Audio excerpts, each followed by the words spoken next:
The most important lesson I learned from those proficient gunfighters was the winner of a gunplay usually was the man who took his time.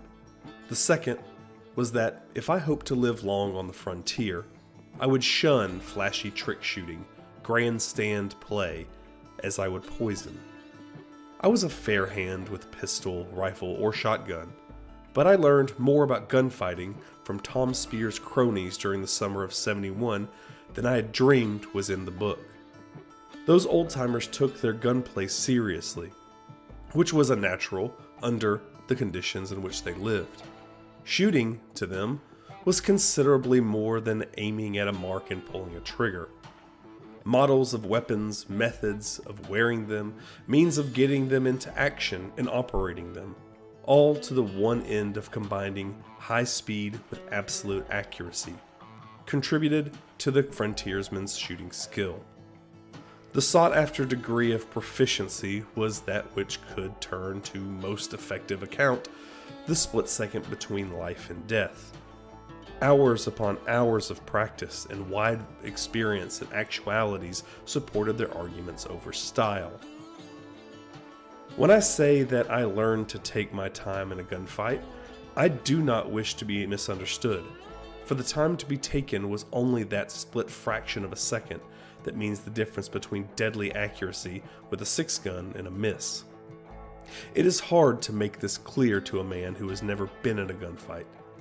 Perhaps I can best describe such time-taking as going into action with the greatest speed of which a man's muscles are capable, but mentally unflustered by an urge to hurry, or the need for complicated nervous and muscular actions which trick shooting involves.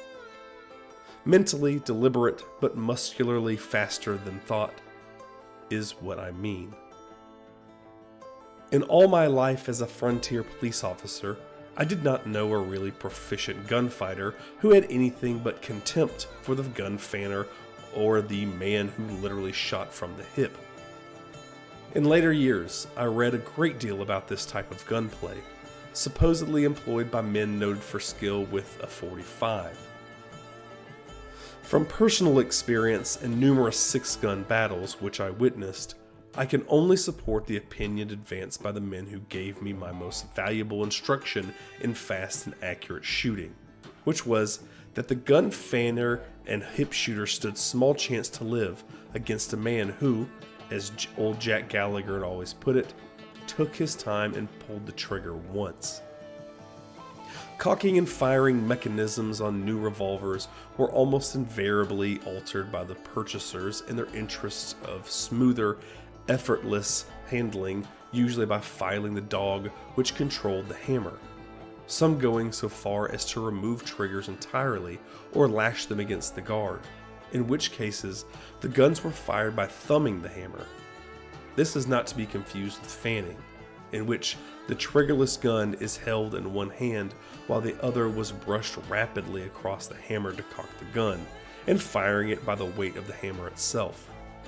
A skillful gun fanner could fire 5 shots from a .45 so rapidly that the individual reports were indistinguishable, but what could happen to him in a gunfight was pretty close to murder. I saw Jack Gallagher's theory borne out so many times in deadly operations that I was never tempted to forsake the principles of gunfighting, as I had them from him and his associates.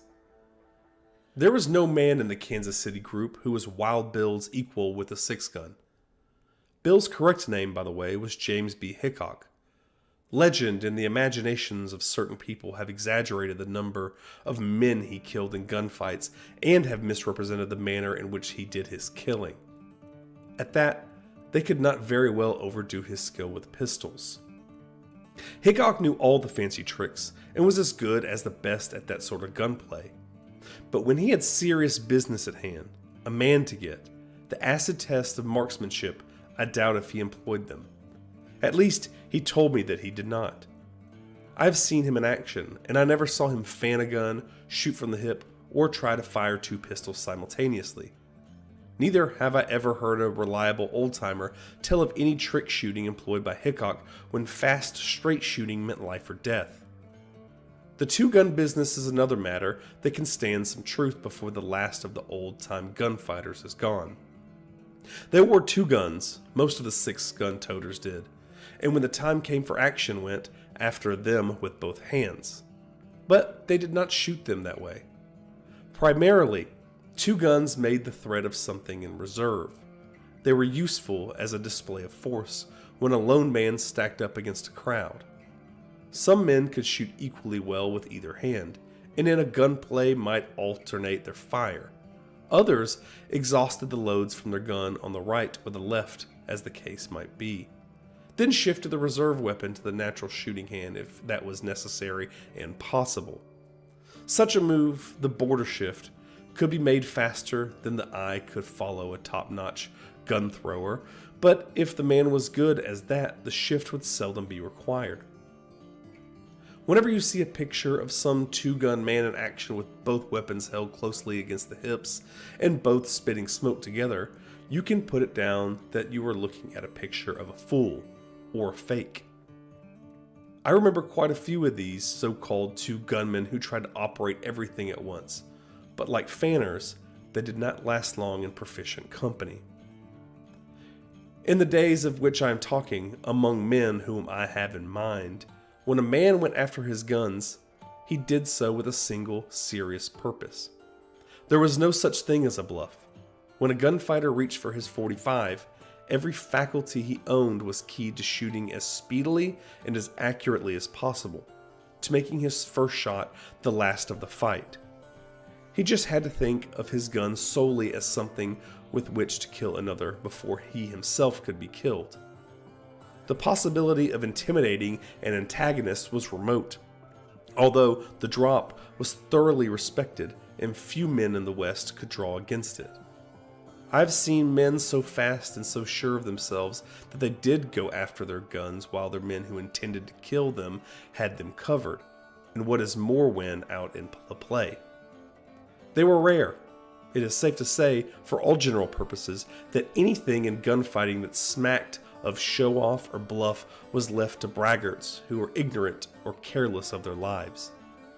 I might add that I never knew a man who amounted to anything to notch his gun with credits, as they were called, for men he had killed.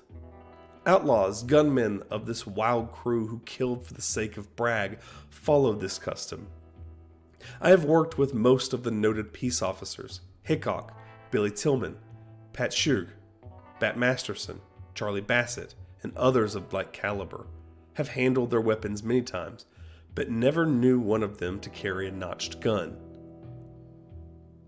There are two other points about the old-time method of using six guns, most effectively, that do not seem to be generally known about. One is that the gun was not cocked with the ball of the thumb. As his gun was jerked into action, the old-timer closed the whole joint of his thumb over the hammer, and the gun cocked in that fashion. The soft flesh of the thumb ball might slip and the man's hands were moist, and a slip was not to be chanced if humanly avoidable. This thumb joint method was employed whether or not a man used the trigger for firing.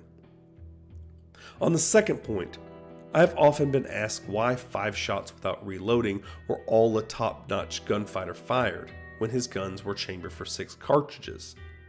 The answer is merely safety.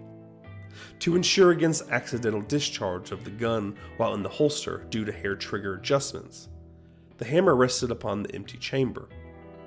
As widely as this was known and practiced, the number of cartridges a man carried in a 6-gun may be taken as an indication of a man's rank with the gunfighters of the old school. Practiced gun wielders had too much respect for their weapons to take unnecessary chances with them.